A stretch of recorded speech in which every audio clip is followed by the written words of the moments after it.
It's often been said that presentation is everything. Well, if that's true, then just imagine how important offering constructive feedback is for that presentation. Hello, and welcome to our process on the importance of giving effective speech evaluations. My name is Bob Turel, and after joining Toastmasters, I remember being impressed by the fact that whatever our role was, speaker or leader, we would have the opportunity to improve through feedback. Toastmasters value feedback from their first day in a club environment, and that club environment is a place we can get and give specific and constructive feedback on any presentation. This DVD is all about the importance of effective feedback and what we can do to make sure it is effective. In our time together, you'll see what techniques can make the evaluation most effective. You will also see an actual workshop on the subject that contains questions and answers from experienced Toastmasters. And finally, you will be offered suggestions on how to create and then deliver the most effective evaluation consistently. All right, let's begin with the workshop. This was a 50-minute session at District 47 Spring Officers Training in Tampa, Florida.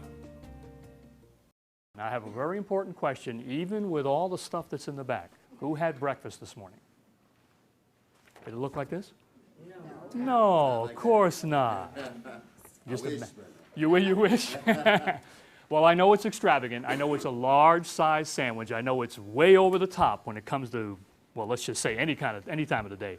But I wanted to make an impact on you because I want you to come away today with the feeling that you can do an evaluation in 3 parts. It's going to be effective, it's going to be on target, and most of all, it's going to be something that's actually going to help you. It isn't just for your speaker, although that's first. This will be a technique that will help you become a better speaker. So with that in mind, let's go forward. You've been given all the technical details about standing up when you're asking questions, and we'll wait for that pause. But please feel free throughout to raise your hand, ask questions, make comments, because this is a workshop. It isn't just going to be someone preaching at you. And hopefully at some point I'll be able to show you at least an adequate example of how to do an effective evaluation sandwich. Let's go to page 1 in your handout. And if you don't have one, just signify, please, so Jeff can get you a handout. Please write in this, do anything you want in this, keep it, and there are some good forms for you to take away. The 3 things that I want to give you today, plus anything else you'd like, are these. They're bulleted down at the bottom of the page. The importance of preparation. Now think about that for a minute. Although it may seem like an oxymoron, I just got in the meeting. So-and-so's not here, and now I have to be an evaluator. How can I prepare?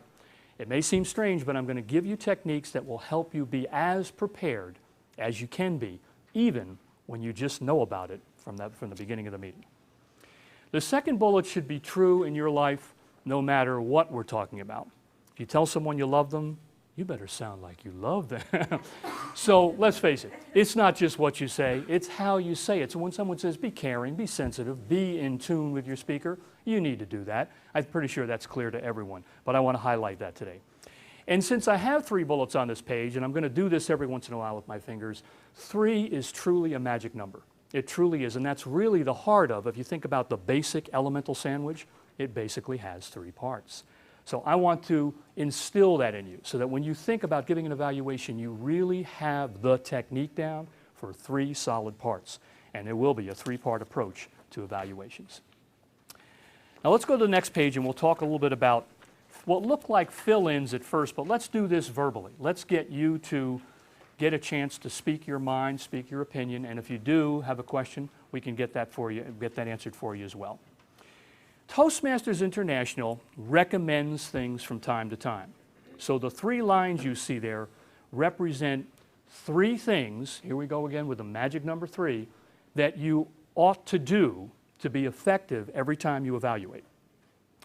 Now, I'm going to ask you to give your opinion about what one of those things are. If you give me something that isn't the answer based on Toastmasters International's you ought to do this, I'll ask you to write it in the margin somewhere, out in the white space. If you get one of those that are the 3 elemental or the 3 most critical, I'll ask you to put that on the line. All right, so everything's good about evaluations. Everything you say is going to be helpful, but there are 3 that may make the difference between an effective evaluation and one that just kind of comes out. So go ahead. Who would like to start? If you don't mind standing up, Jeff will bring the microphone over here. This gentleman in the blue shirt. Tell us one thing you think everyone should do or ought to do when they do an evaluation? I would say insightful feedback. Insightful feedback. All right. So let me just clarify now. Insightful means you want to give something a little bit more in depth. You don't just want to do a whitewash and give some platitudes like that.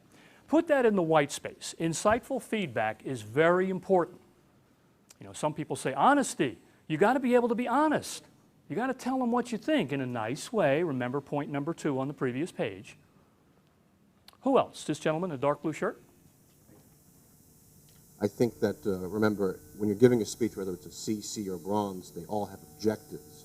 And did they adhere to achieving the objectives of the speech? Okay.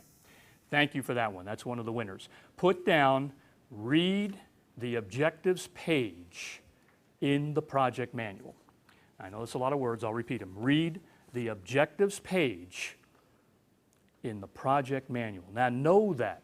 I mean, I have an evaluation form for this seminar. As I look at this gentleman seated up front, it's on the left side of his notebook. You want to know, well, what's this person supposed to accomplish?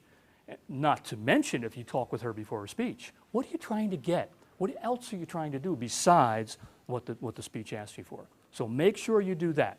Now, if you're going to read that one single page, because it always is, that's a hint. What else do you think you ought to do? Go ahead. You want to come up? Yeah, you got to almost have to be in the middle of the floor all the time. I would think you have to listen to understand the speech to where you could provide that effective evaluation. All right. So that's listen carefully. Listen. We'll put that in the white space because sure enough, you want to observe. That's not just using these things on the side of your head. It's your eyes, your senses, everything about you that says, how did you affect me? How did you do? How did you present your speech? So I'm going to give you the hint that I just spoke about. If you're reading the objectives page, you ought to read the entire project. Think about that. But it's 4 pages long. I understand it's 4 pages long. However, you ought to read the entire project that she's working on. Now, think about that. I mentioned the fact that I just got in the meeting. How the heck am I ever going to read the whole project before the time I get to do the evaluation? Why don't you go back to your clubs and make this recommendation? Why don't you say, General Evaluator for the next week or whoever your next meeting is, why don't you make the matchups a week ahead of time? Then I can call you, say, hi, this is Bob T. Melody, I hear you're doing, well, no, you tell me, what speech project are you doing? This way, I not only can establish a rapport with her, she can tell me, by the way, I want to watch my mobility, I want to watch my, whatever it is. I build that in and I come prepared. There's that word, prepared.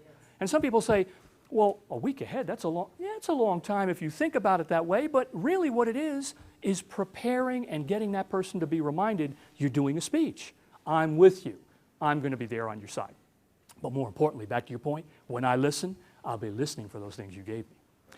So I say to you, just as a suggestion, you might want to go back and talk with your executive committee on that. The third thing is just what I said. If Melody's going to be my target speaker, I say call her, call him ahead of time. 2 days, 3 days. Hi, this is Bob T. I'm going to be your evaluator, blah, blah, blah. We get to talk. You get to tell me. I even get to know what project you're working on. Because that's the problem sometimes. You walk into the room and you say, well, okay. Do you have your book, by the way?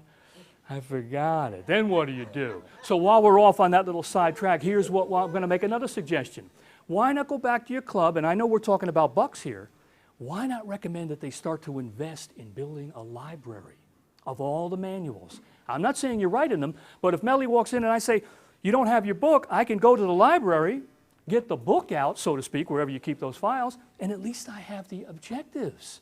And then I can write off on a side page. Bucks, it's going to cost, but the point is a club needs and wants to invest in those things because those are the things that will help all the members, not to mention specifically the evaluator. So it's all these little contingencies. What if she doesn't have the manual? What if you can contact people ahead of time? You can get to the point where all the other things you talk about, as well as the 3 we just wrote on those lines, are the essence of your evaluation technique. And I guarantee you they will improve what you do and ultimately improve what your target speaker really wants to improve. Questions on that? I see a smile. I see a giggle. I'm sorry. I missed 2 of these objectives. Okay, you said that's you okay. wrote. It's good I to was recap. writing in the sidelines. That's all I only right. got 1. It's good to recap. Let me start with the one, this may not be the first on everyone else's, but the first one I have is read the speech project. In other words, read the whole project. Read the evaluation page or guide, just like that. There's always a one-pager. Read it, and if they let you highlight it, understand what the essence of what they're asking them to do. And then and the third really should be first is talk to the speaker ahead of time. You know, you could say, okay, Melody, right, yeah, everybody's going to start the meeting right now, but that doesn't give you a lot of time. Why not do it 2 days ahead? You're all prepped. You're ready to fly. All right, let's move on to the next page now. These are, oh, I'm sorry, Melody, go ahead. I have a question. One of the things I find out is when evaluators evaluating someone, they don't get to the point. Okay. That's one of the problems that some of the evaluators don't do, is get to the point. Okay. They spend 2-3 minutes of it, but they did not get to the point of where I need to improve my speaking. What do you suggest? All right, not getting to the point is probably one of the easiest things for a beginning evaluator to do, because especially if you're not prepared. In other words, they're almost starting to comment on the stories that you told, content of the speech, and they're really going off on their own tangents. One of the things I'm going to help you with today when I'm showing you the forms and the technique I use, it's going to almost require you to discipline yourself, to write things down so that you're focused, targeted on technique, not content. It's not to say it's illegal to speak on someone's content. There can be reasons for it. What the story did to me, how you transitioned, how it left me with an impact or something like that. But most of the time we're talking about a technique. If I'm doing something with one of these and it gets in the way of the speech, you want to be able to tell me that. But you want to make sure your notes in terms of preparation when you're getting up there are such that you're able to stay focused and then stay on task, because that really is a problem, and it can be. Thank you for that question. Let's see if I can answer that as we go along. And just so I'm clear, Sure. because I have your stand. Just so I'm clear, I was going to see if you can go over those 3 lines before we go to the next page. Okay, one more time. Read the speech project. That means the project, and hopefully you do that ahead of time. So if you don't have the same manual, let's say, I'll use Melody's name again. Say she's using advanced storytelling, and you don't have that manual. Now what do? What can you do if you don't have the manual? You can't sit there at home and make up something. You can't make believe. So the best you can do is remind Melody, okay, make sure you bring your manual, you know, when you come to the class, to the meeting. Because this way you're going to be able to say, as soon as I can grab it, at the beginning of that meeting, then I'm going to start at least Evelyn Wood's reading it. You might not be able to spend all day reading it, but you do the best you can to get it ahead of time. Now, if she doesn't have the manual, once again, you go back to the library technique if you can get it. But if you happen to have it at home, think about it. You can prepare yourself by looking over that project. You can actually read the whole project ahead of time. Concentrate, just as I gesture toward that page in your book, on the evaluation page. That's the essence of her targets. Back to Melody's point. I think you were going toward the one particular point. However, when I got a little bit lost and blah, blah, blah, then you can stay focused. You can stay targeted, as you mentioned, and not veer off that. And the third thing, of course, is talk to the speaker. And I've mentioned that all along. If it's Melody and I'm speaking with her, I'm doing this ahead of time, hopefully ahead of time. All right? So those are the 3 lines. And everything else you want to add, honesty, insightfulness, sensitivity, all that's good, because all that's important. Remember, I don't care if you're new or you're experienced. We all want this feeling. I want to feel like I'm supported. I want to feel like I want to come back. I did my icebreaker. Don't beat me over the head with it. And we all know that feeling when you do the icebreaker. Let's look at the next page. Now, this page has fill-ins again. And I just want to discuss quickly with your opinions. When you do, we'll just ask you to stand up and give your opinion so that Jeff can hold the microphone up. How you say it. The first one says, speak for yourself and avoid impersonal statements. Now, why doesn't someone just stand up and tell us your opinion of what does speaking for yourself and avoiding impersonal statements mean? Or what do you think it means? Any volunteers?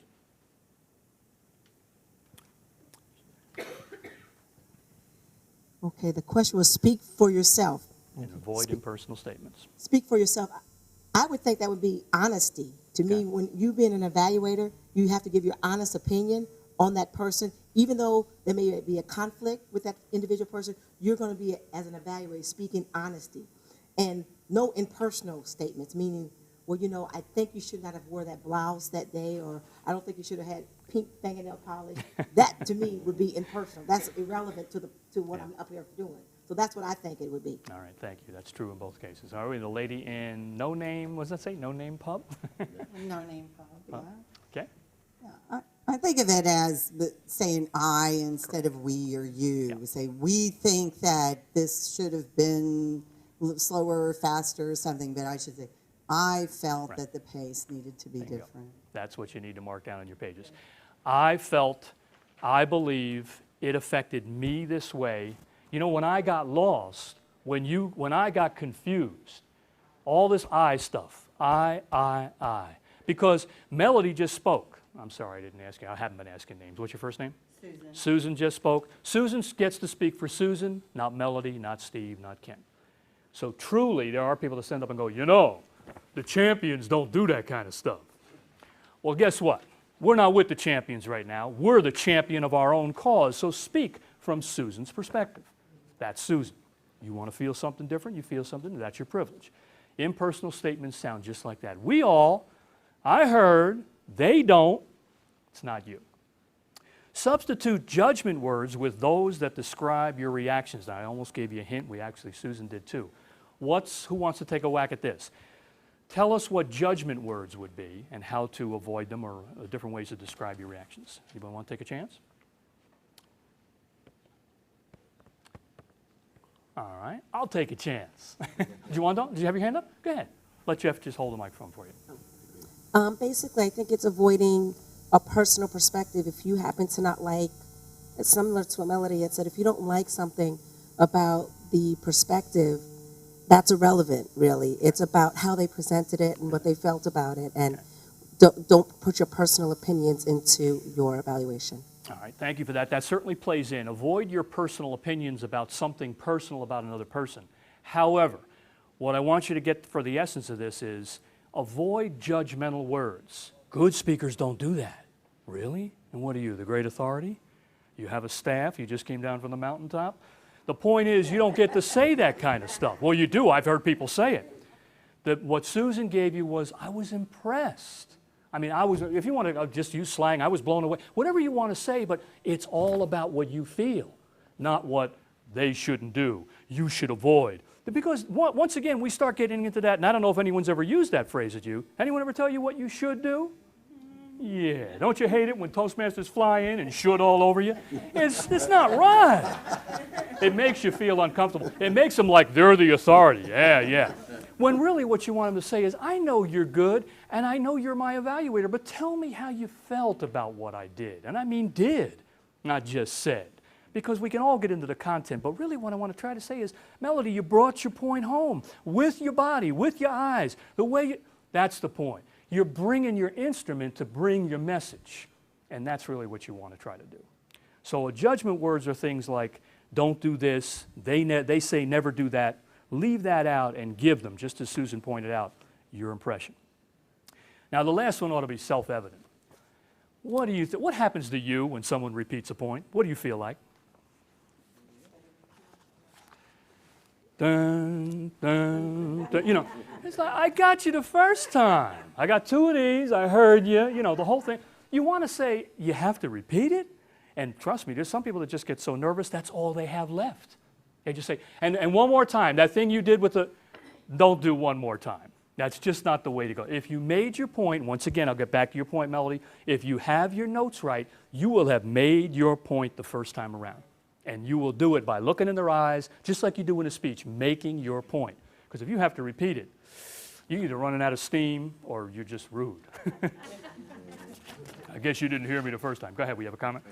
I guess like when you're wrapping up, you know, I usually like to say, in summary, you know, you're saying don't say, well, in summary, no.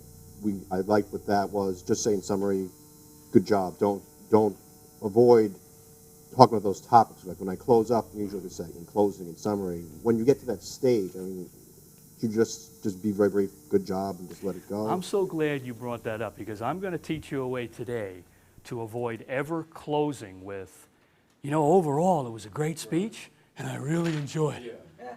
Who cares? I want to just say, that's all you got left at the end of the line?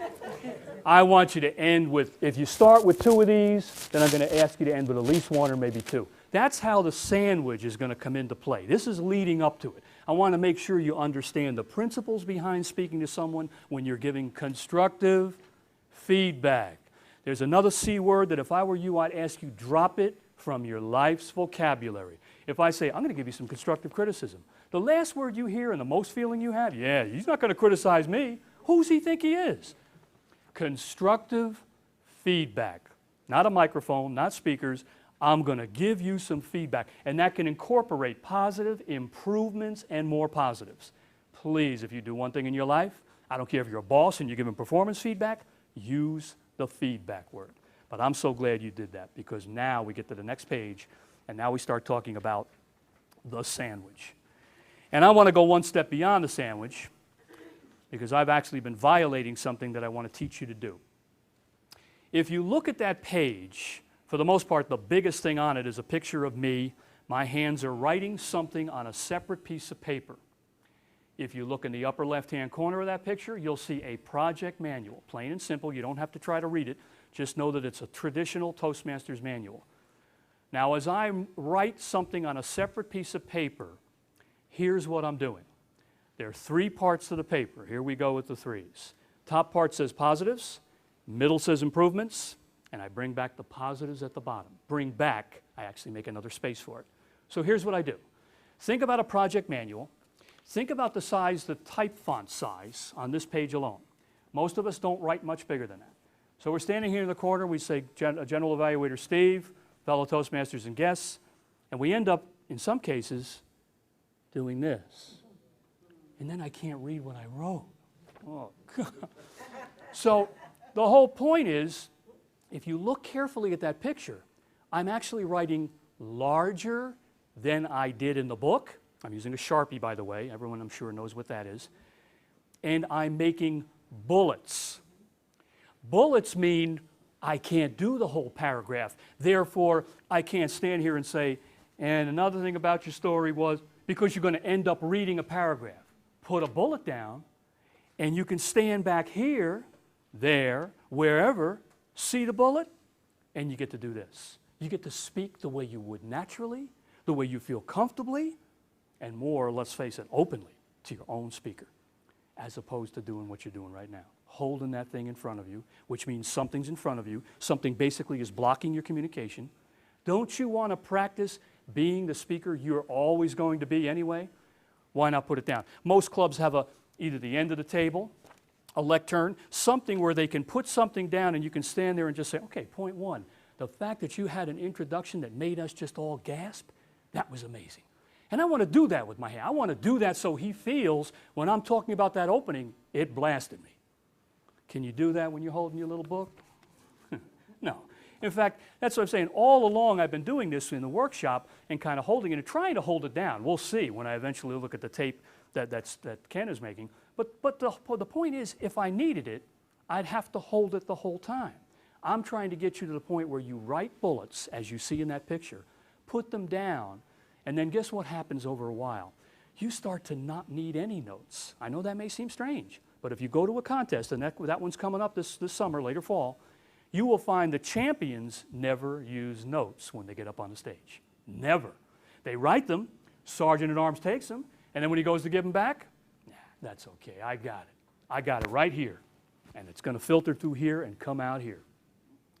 Sounds strange, but that's my technique to say, if you take it from let the book go, write on a separate piece of paper, bullets, just a few, then you'll have a prompt that you won't have to hold, but you'll be able to give. Sounds strange in the beginning, because most people are like, I can't, not me, I'm getting a good old man, I want to make sure I read that. But we're going to get back to your point. If you have your hands free and you've done the tripartition, you will then not be stuck with, in summary, let me recap. No, you'll have other points. By the way, what's your first name? Alex. Alex. You'll have other points, Alex, down at the bottom, if you want to call it the bottom or the end, and you're able to finish up with what sounds like a closing, but really is also additional positives. Because if all you're going to do is recap, it's not that way. I mean, you said it already. Didn't we say we don't want to repeat a point? Then don't. What you're seeing me do is take from here transpose, split them up, and then put the stuff in the middle to make a sandwich. 2 pieces of bread, stuff in the middle. Sounds simple. It isn't when you first start because you have to kind of go, well, this is more work, and I understand it is. But it makes you better. Otherwise, I couldn't recommend it. I'd have to say that to you. All right, so let's have some questions on this. Anyone have a question on what you're seeing on that page? Mostly the hand and the transposition of the notes. Go ahead, Melody. Okay, I'm looking at the picture that you got here. Mm-hmm. I see the manual and I see the big piece of paper. Right. Now, do we still recite the things on the manual? Would it be better to recite the things on the manual as well as the positive things? I would do this. Here's something a lot of people don't read in the manual. The manual says if you're going to write things in their book, they're going to eventually read the book, correct?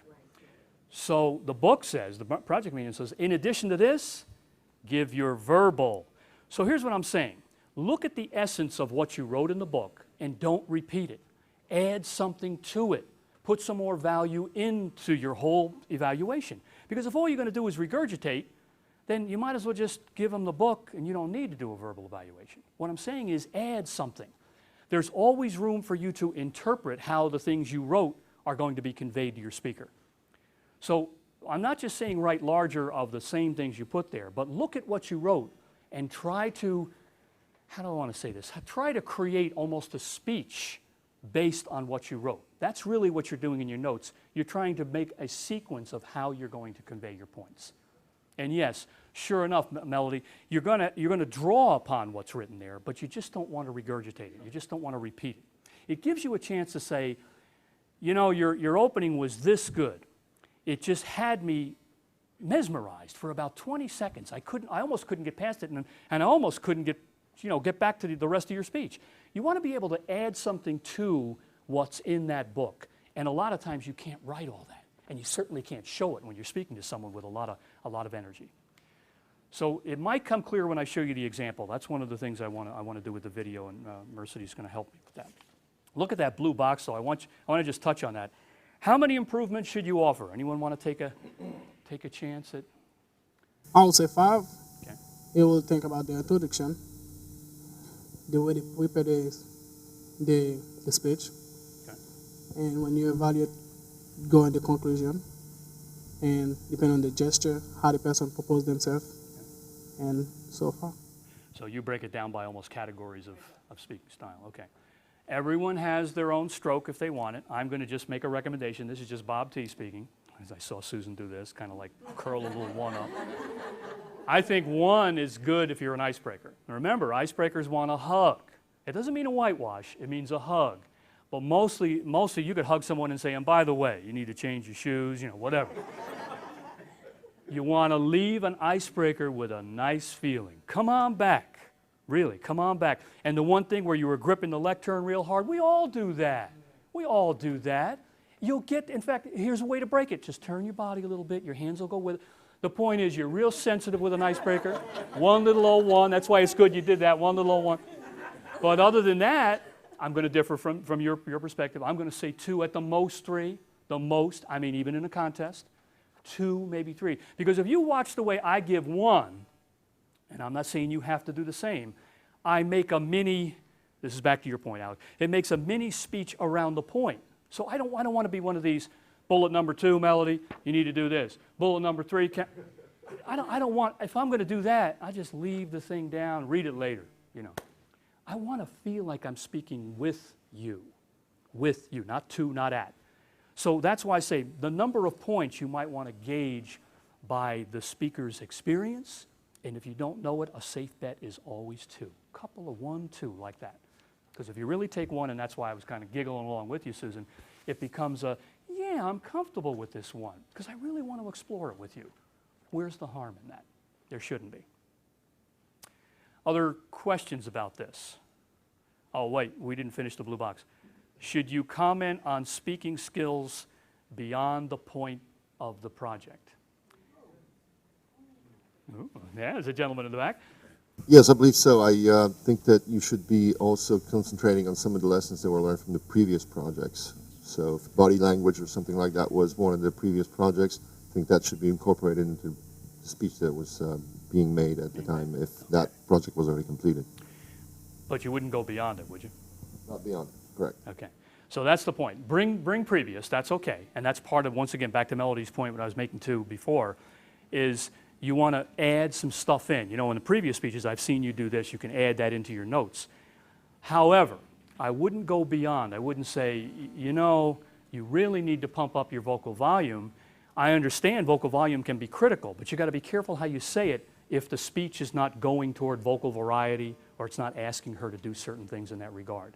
So be careful of judging someone, so to speak, giving feedback on something that's beyond her required objectives. If she does it, it's beyond the required objectives, and she does it, applaud it.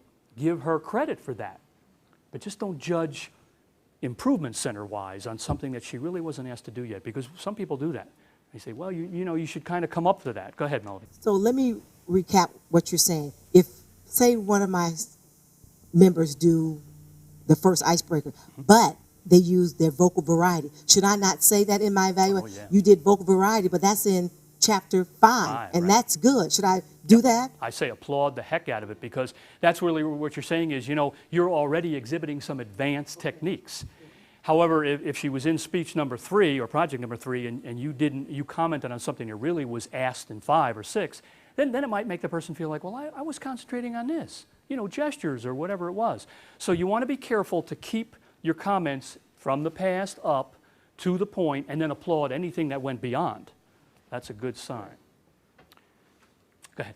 Are the speeches, the evaluations only for the speaker, or is it presented to the wrestler? Because what happens in our club is the speaker will stand up and the communication is between the evaluator and the speaker. And what about the rest of us? Yeah, good question. There have been a lot of people that say 2 ways. They make the speaker stand up, which to me is very uncomfortable. They understand like this, going, okay, yeah, all right. Can't you let me sit down and drink my coffee, please? You can still talk to me. And the point is, just as I'm trying to do in this workshop, you asked the question. My main comments are coming back to you, but it doesn't stop me from looking at you. It doesn't stop me from answering to the main audience. So here's what I'm going to say. It's my opinion only.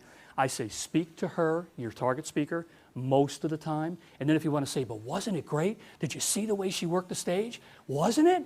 I mean, it's like saying, we're applauding you even though I'm kind of applauding you specifically. But the main part, I speak right to my target speaker. Because just like we're doing now, I want you to know how I feel through these. And trust me, I'd never say, stand there like this, or like this, or like this. I mean, after a while, it's nerve-wracking. I can't imagine clubs that do that. But many do, and they say, oh no. In fact, one person made me do it in a contest. Can you imagine that? A target, they made me get up, you have to stand up. I went, okay, whatever you say, pal. It was crazy. I felt crazy. But I'm just suggesting, talk to her most of the time, bring the audience in when you want to make a major applause, and don't, once again, go back to your club and say, can we revisit this? Can we think of something different than making the person stand up? That's tough. Any other questions before I show you the example on this screen on the back? Someone in the back? I guess just briefly, I'm a CC. Okay. And, you know, one of the issues I always thought that was important, and this is sort of an objective of everyone, is timing. Now, if someone's, you know, 10 seconds over, I've seen situations where people like 3 or 4 minutes over. Do you have any thoughts on timing? Because in my experience, timing is very important because it helps you in your editing process. All right, I don't have time to get to that. I got to get to the point. If you're dealing with complex issues, you need to condense them. It's very good preparation. You have to give a professional speech. Do you have any thoughts on When you're the timing? speaker concerning timing? When you're an evaluator, the issue of timing, evaluating timing, any thoughts on that? One of the things I do, Alex, I always say to people that if they went really gone over time, is I try to say, even though I felt involved in your speech, and I really enjoyed it, there were times that I felt the point was being made a little bit long, or maybe I was kind of having to hang on, feeling like I was hanging on to the point. And later on, you're going to hear something about the timing. I mean, they may or may not know about the timing at that point. I just recommend, I think, that if you get a chance to practice more, you can get more of a honing of your timing. You can actually get that down to a science. It is not easy. I know it's not, and especially in the beginning, but the best you can offer a person is to say, the timing factor is going to be important. You'll get to that if you just allow yourself more practice with people at home if you can. Let's see what this technique looks like in an actual club environment. First, a portion of the target speech, followed by the evaluation using the sandwich method. It was all about taking control of her life. So Debbie Fields, a young mother with no business experience, opened her first cookie store in Palo Alto, California in 1977. They told her she was crazy. No business could survive just selling cookies. Headstrong determination, a dynamic personality, and a sincere concern for people. With that kind of commitment, no wonder she has products like no other, deeply satisfying people's personal indulgences that consumers just can't get enough of. There is a recipe for success. Now, it's kind of hard to determine really what success is because every single one of you has your own idea. For some, it's all about the Benjamins, baby. It's about money. For others, it's about success, power, respect. But for most people, it's about truly living the life that you've always wanted to. But I'm here to tell you there is a recipe for success. I call it the 3 Ds. First is desire. It's about living your passion. What is it that you want to do every day? Could you find what your calling is? The second D is drive. Now, some people might think of this as motivation. What gets you out of bed every day, right? Now, that drive could also be the money part, could be that social status. Now, the third D, this one's going to be hard. It's called determination. Every single one of us has to be able to stick with it in order to reach that end result. Now, I've shared with you Debbie Fields. She had the right recipe, right? Of course she did. She's a worldwide celebrity. Now, I want you guys to know that you guys can achieve your goals and dreams. You now have the recipe for success.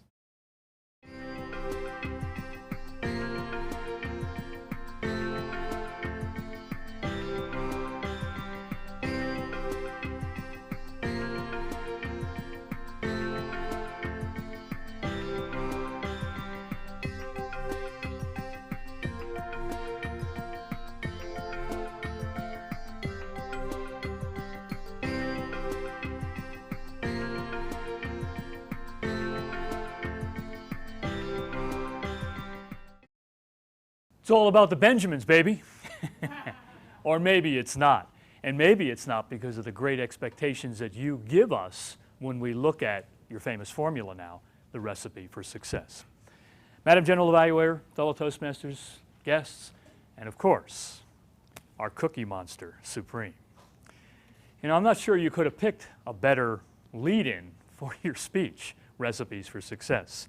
I really felt that since the project asked you to pick a subject that's important to your audience, you picked one that obviously is deliciously important to your audience. I love the fact that when you speak, Jason, every time you do, but certainly tonight, especially in this sort of arena type setup, you come right at us and come right to us and then bring us in, right in to the essence of your subject matter. You work this stage area, the speaking area well. You give us all the energy, enthusiasm you have. And that's another thing the project calls for. It asks you to be enthusiastic, to use body language, to use all the things that you've progressed to this point, to make your point and to give us, once again, that recipe for success. I love the analogy, the consistent analogy back to Mrs. Fields, now a famous person, certainly a business mogul in her own right over the years. And I love the fact that you tied that to what you will call the recipe for success. Where I got a little bit distracted was the back and forth at times. It sounded like you were talking about her, or I was looking for something a little bit more in depth, and then you'd go to what you called the 3 Ds. Now the 3 Ds were really the premise you were offering us, and I love that part because it really is an offering to all of us, a template you might say, that we can use in our own recipes for success. I just would have liked a little bit more development of Mrs. Fields and how she used the 3 Ds. That kind of would have appealed to me a little bit more. What I did like, though, was how you take your energy, how you take your use of humor, your storytelling, and you bring all that together to give us a point, to give us something that we can take away. Let's face it, an audience that's going to listen to someone speak about a recipe certainly wants that recipe, even if it's something that's just in their mind. So when you use eye contact, when you use body language, it's intense, it's with us, it's all the way with us, and you just literally grab us to bring us in. So I love that fact.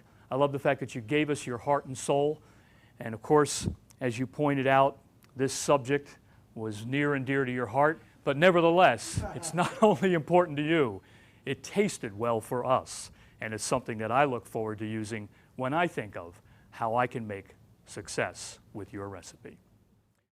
And now we'll see another example of a Toastmaster giving an effective evaluation using some of the techniques in the sandwich method. I'd like to tell you tonight that I am thankful to get this award for all the failures I've had. This award says YO, stands for You're Outstanding. But I didn't get this until I failed many times. Starting off early in my life, I had some little struggles to deal with. And I'd climb up the hills and slide down. Like a sand pile, climb up the hills, slide down. I learned from my failures how to get over that hill by going quickly over. Got over that hill. In the future, I had bigger challenges ahead of me. And I'd climb up the hill, climbing. My fingers would get blistered, bloody. My arms would get bloody, crawling. My fingers would almost break, and I'd fall down. Tried it again, went up, and I fell down, broke my fingers and toes. But I learned from these things. I learned how to find the right footholds, how to find the right grasps, to find the right places. If I didn't fail the first couple of times, I may not have made it ever. That's the way things went in my life. And the biggest challenge I came across, it took me a long time to get to the top of the hill, and I turned around, looked back, and I saw that first little hill that was so small, that was so insignificant, and all the other hills that I tried climbing that I learned from, I now used in my future. As a computer programmer, that's how you do most of your programming, is you try something, if it doesn't work, you try something else. That's why the cost of computer software is so expensive, is because there is a lot of trial and error, because you're trying to put something physical out of your mental picture of what it should be, and sometimes you can't make that conversion. The other day, then, I've been running a mastermind group for a bunch of business owners for the last 14 months. These are business owners that are struggling, they can't make the ends meet, some of them have failed, some of them had to drop out because they failed, and one of the women came up to me last night and said, because of you, because you taught me how to fail and learn from my mistakes, I am now turning away business. I have so much, and she's in the construction field. She is turning away business because she has so much, because she knows what she wants to do, she learned from the past lessons, and now she even charges extra if she knows one of her customers was going to be a pain. That's because she learned from her mistakes, I learned from my mistakes, and I was able to convert them over to her. So thank you again for this award. From my mistakes, I learned how to achieve and become successful. Tom, thank you very much for your speech this evening, for being willing to be vulnerable, for sharing with us the fact that success comes through many failures. It's a lesson that all of us, I think, can learn and relearn. I'd just like to share with the group the purpose of your speech. And it's from the Advanced Manual, Special Occasion Speeches. And the purpose of the project was to speak to accept an award with dignity, grace, and sincerity, to be able to acknowledge those who have helped you, and to recognize the importance and work of the presenting organization. I'd like to begin with some of what I thought was very evident of how you've advanced as a Toastmaster. I enjoyed the setup with Michael, our Toastmaster, because you made it a little bit more real, what exactly was happening, that you were going to be accepting an award for some of your Toastmaster accomplishments. I loved the opening, the beginning, right from the start. You said that instead of being successful, you said, I failed. And that resonates with the audience immediately because we think you're going to talk about all of your accomplishments, but yet you talked about vulnerability. You had a great use of gestures. They're very much more natural than when I first heard you speak. You gave us a word picture in your conversation with us. You said you walked around the hill, and I thought that was very pertinent and very obvious. Then you also talked about a story. You talked about a lady, and she said to you, because of you, my life is different. That was very powerful. And you were out in front of the group, not afraid to be behind the lectern, not using notes. Again, very effective. One of the things that I sometimes like to do in evaluating is look at what other speakers have said about a speaker.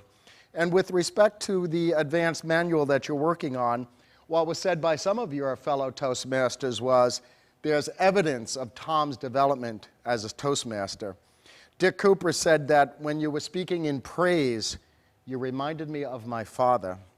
And Diane said, you may want to practice a little bit more soft voice. I think you had a little bit more soft voice than you've sometimes demonstrated, but I think that's still a good suggestion to work on. What Dick Cooper is saying to us is that you're able to connect with an audience, and I think you're able to do that much more effectively than when you first started as a Toastmaster. So congratulations on your anniversary. Some of the things that I thought perhaps maybe could have worked a little bit better is in terms of expressing gratitude to the organization. I thought I would have heard a little bit more about Suncoast Toastmasters. The title of your speech, Accomplishments, I thought could have been a little bit more powerful. Maybe something I might suggest would be turning mountains into hills, which is something what you were really talking about. But I like the fact that you talked about the hills being smaller, because that's so true in many things that we tackle in life, whether it's Toastmasters or regardless of what type of challenges we have, when we face them, we find out that we're often much more effective than if we just ignore them, or as you said, to go around them. And I thought that you were not afraid to be vulnerable. What I would have liked a little bit more were some of the details of those failures, and maybe some of the accomplishments of how those childhood experiences turned into a very effective presenter and effective Toastmaster that you have become. It was a powerful speech. It led us all to think a little bit more about what each of us have accomplished coming every Tuesday to this particular club. Thank you. So what's your take on it? We'll let anybody go ahead and just open it up for opinions. I was impressed at the end. This gets back to my issue that instead of finishing in closing, in summary, that you were able to positively and humorously incorporate, try and find a theme in the speech in a positive, even humorous way. And I think that's a great concept to use instead of just saying, in closing, in summary. So I like that. Okay, good. Because I was hoping about that point. That was one of the things you brought up. And I thought, well, at least I saved, if you want to call it saved, or I partitioned some of the other positive comments for last, for the end.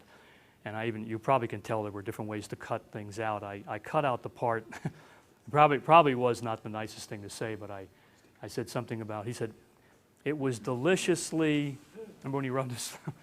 And I said something like, I know this subject was close to your heart, and I turned it around, I said, well, actually it's a little south of there.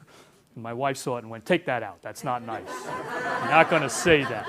Okay, so it's not south of there. Go ahead.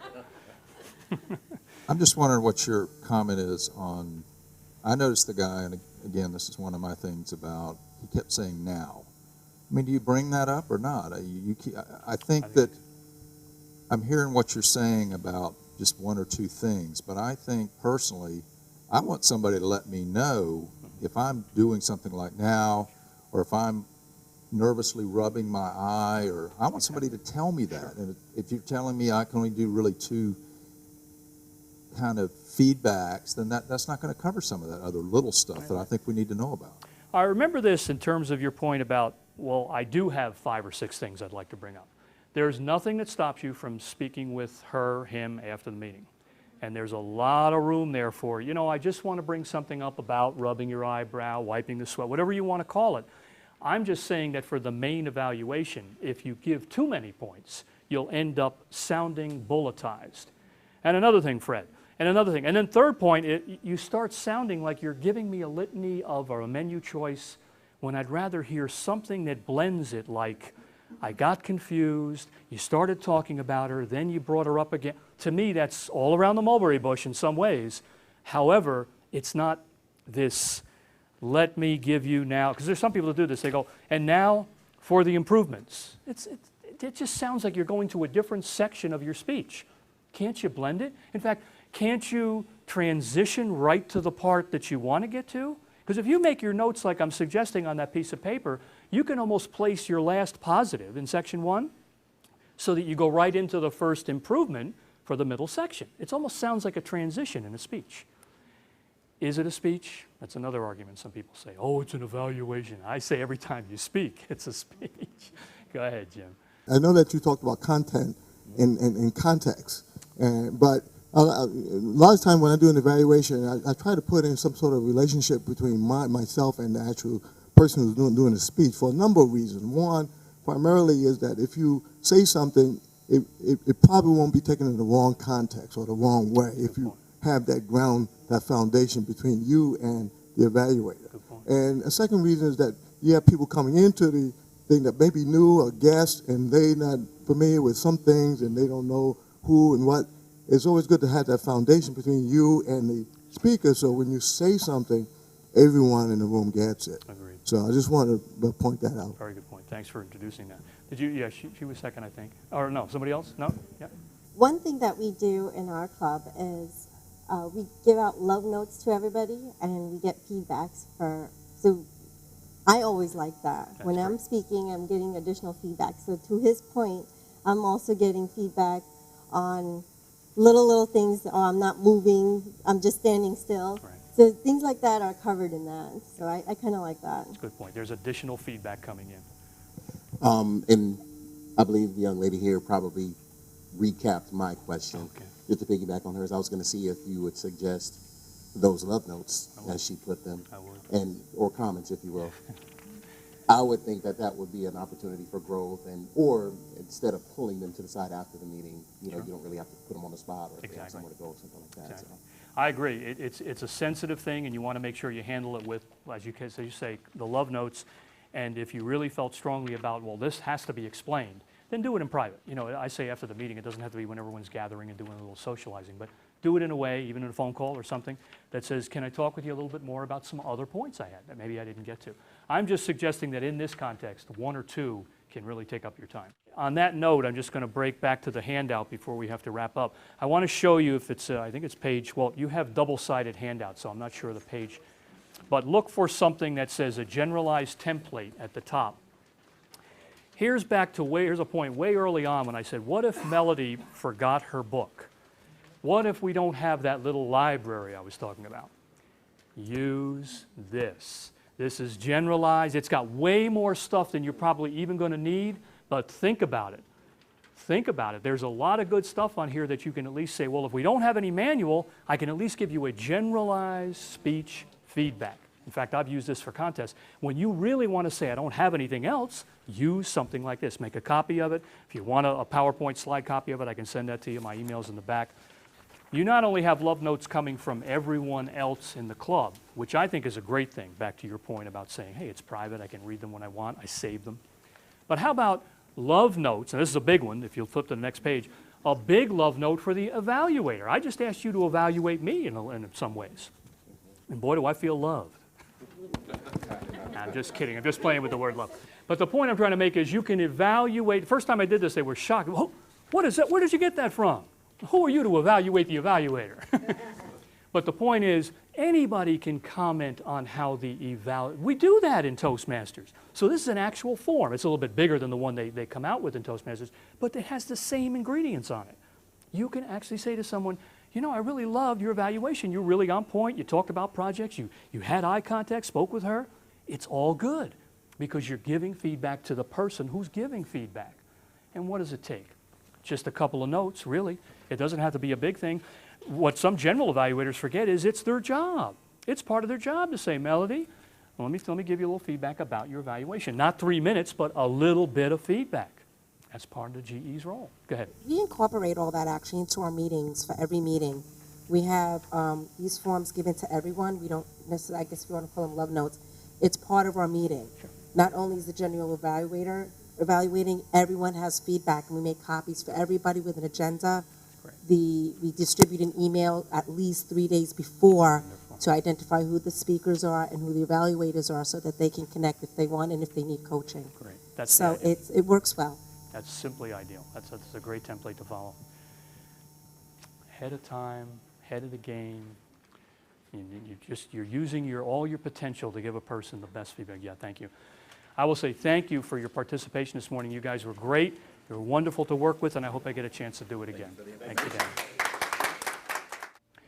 As you think of how you can implement this system, remember to begin with the basics we discussed in the video. First, talk to your target speaker before the speech is presented. Next, read the project in the manual. And last, read and highlight the speech project's objectives page. Keep the following guidelines in mind. Always speak for yourself. Avoid judgment words and avoid repeating a point. And perhaps the most important item in offering a balanced scorecard is to make the proverbial sandwich. Take a separate piece of paper and create 3 sections on it. First, for positive comments, part 1, then an improvements section, and then another positive section at the bottom, part 2. Print only large prompts from the notes you took in the speaker's project manual so you can see the notes from a few feet away. This will reduce your reliance on notes and allow you to speak more from your memory. It will also allow you to use more eye contact, gestures, and mobility as you deliver the evaluation. The advantage here is that you have more specific contact with your speaker and you are training yourself to use less notes, which plays right in with how you want to present your speech projects in the future. What I hope you have gained from this training is how to give a balanced 3-part evaluation, connect with your intended audience in a more engaging way, and develop your own efforts in becoming a better presenter. If you would like a copy of the handout we used in the workshop or want to give me some feedback, you can contact me through the email information on the screen. I wish you success in your future evaluations. And don't forget, make your sandwich taste good and still offer your speaker something to chew on. Evaluations. They let us know how we're received and help us grow as speakers.